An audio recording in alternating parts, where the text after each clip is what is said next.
Au Brésil, l'armée a été chargée d'assurer la sécurité à Rio, où les agressions se multiplient en plein carnaval. Le président a décidé vendredi de placer la sécurité publique dans tout l'État de Rio de Janeiro, sous tutelle fédérale, une première depuis 1988.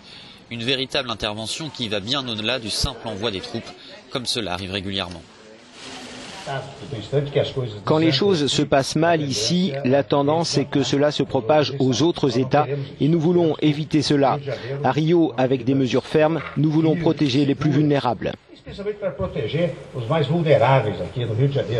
Dans un pays marqué par 20 ans de dictature militaire, cette intervention divise l'opinion publique. Il faut voir cela avec pas mal de précautions et faire attention de ne pas tomber dans l'abus de pouvoir. Il faut faire attention à cela. La liberté et la démocratie doivent toujours prévaloir. On ne peut pas vraiment protester, dit cette femme. Comme notre gouverneur n'a rien dit quand le président a suggéré cette intervention, on ne peut rien faire.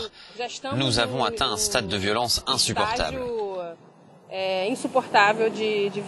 Cette mesure est justifiée par l'escalade de la violence. L'État de Rio a recensé plus de 7600 morts violentes en 2017, 7,4% de plus que l'année précédente. Cela n'empêche pas les cariocas de faire la fête. Des écoles de samba ont pris cette année pour thème la corruption. Michel Temer apparaît en vampire sur un char. Un autre dénonce la manipulation de l'opinion contre la présidente déchue Dilma Rousseff.